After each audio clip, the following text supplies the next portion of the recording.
This is English shorthand dictation number 85 and the dictation speed is 160 words per minute. Ready? Start. Honorable Chairperson, I understand that copies of the report have been circulated to all the members. I shall not therefore take up the time of the House in reading that report. That report is a brief summary of the activities of the negotiating committee appointed by this House. We have tried to make it as precise a summary as possible, and it shows what took place and what we did, so that the House may be acquainted with the procedure we adopted and all that was said on those occasions. However, I might add that if it is the wish of the House and if members desire to see a fuller report of our proceedings, there is a verbatim report in existence, and this report can be consulted in the library of the House. I say this because sometimes all manner of rumors get about and people are mild, and sometimes people imagine that we are not trying to put all the facts before the public.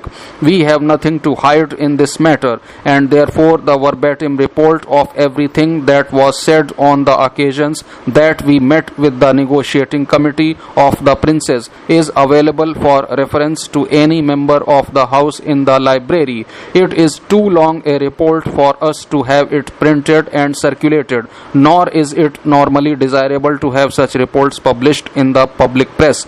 But there can be no secret as between the committee of this House and the members of this House, and therefore while that document is not meant for publication, I should like to remind the members that it is there to be consulted by any members of this House in the library. The House will remember that this committee was appointed for the specific purpose of fixing the distribution of seats of the Assembly not exceeding 93, and for fixing the method by which the representatives of the states should be returned to the Assembly. These were the definite directions given to us, and we proceeded accordingly. But when we met the negotiating committee appointed by the chambers of princes, other questions were raised.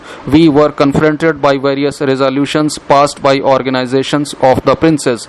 We informed them that we had no authority to deal with any other matter. Our authority was limited to dealing with these two specific matters. Indeed, we went a little further.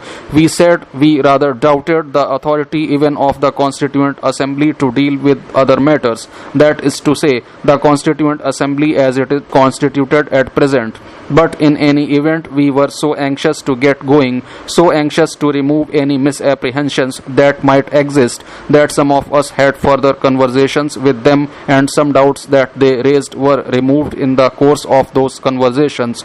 Some questions that were asked were answered informally, because it was not open to us to go beyond the terms of the mandate that you gave us.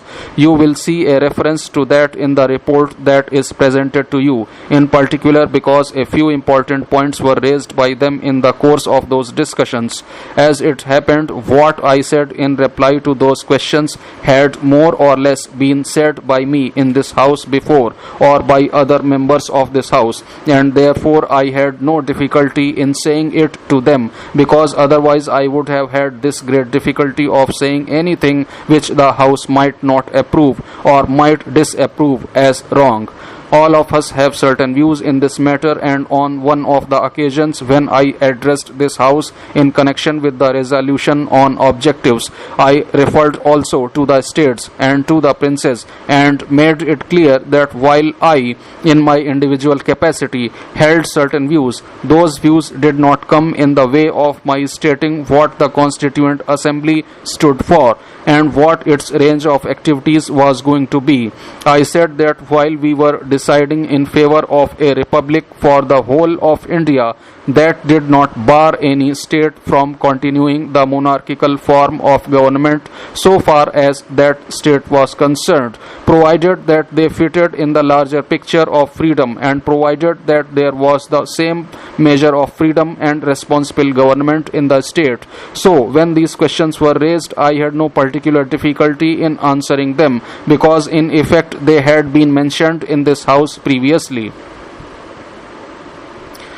What were those questions? First was as to the scope of our work, that is to say, how far we accepted the Cabinet Mission's statement of May 16, 1946. We have accepted it, and we are functioning in accordance with that statement. I do not know what future changes may take place and how these changes might affect our work. Anyhow, we have accepted that statement in its fullness, and we are functioning accordingly. That leads inevitably to another conclusion, that such subjects as did not come within the scope of the Union were subjects to be dealt with by the states and the provinces, and that has been clearly laid down in the Cabinet Mission's statement. What the Union subjects might or might not be is a matter for careful consideration by this House now. But any subjects which did not come within the scope of the Union subjects necessarily are subjects left over to the units. Further, it was stated that the business of joining the Constituent Assembly or accepting the scheme or not accepting it was entirely their own. As my honorable friend has pointed out, there can be no coercion either to a state, a province, or to any other part of India which is participating in this assembly.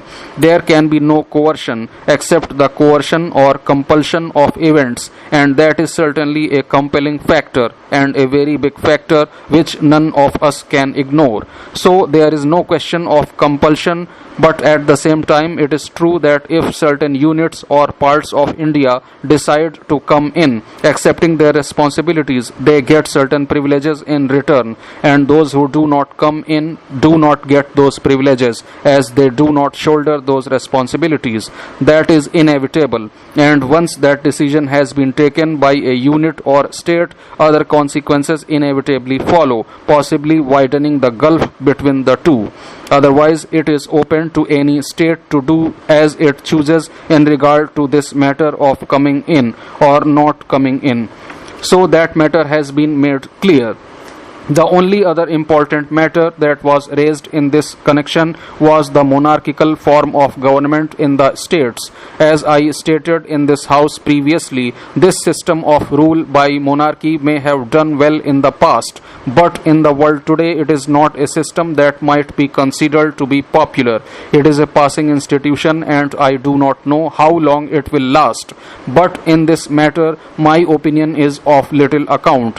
What counts is what this assembly desires in this matter. We have made it clear on a previous occasion that we do not wish to interfere in the internal arrangement of the states. It is for the people of the states to decide what they want and what they do not want. That question does not arise in this assembly.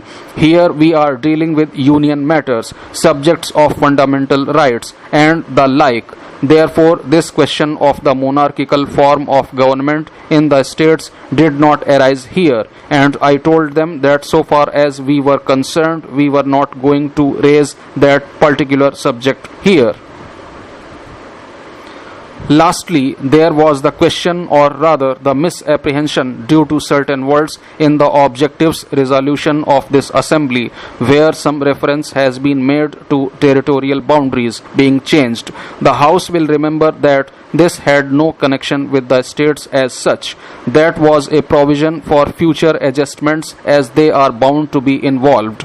Further, it was a provision for suitable units to come into existence, which can be units of this Indian Union. Obviously, one cannot have very small units or small fractions of India to form part of the Union. Some arrangement has to be made for the formation of sizable units.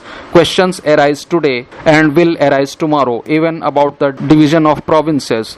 There is very strong feeling about it. We are discussing today about the division of certain provinces like Punjab and Bengal.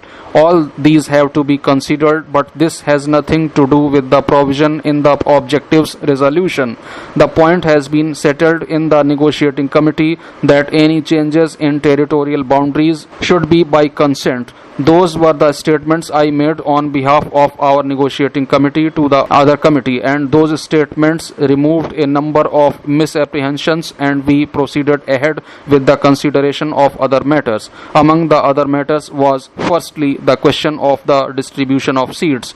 We decided to refer this matter to the Secretariat of the Constituent Assembly and the Secretariat of the Chamber of Princes. We referred this matter in the afternoon.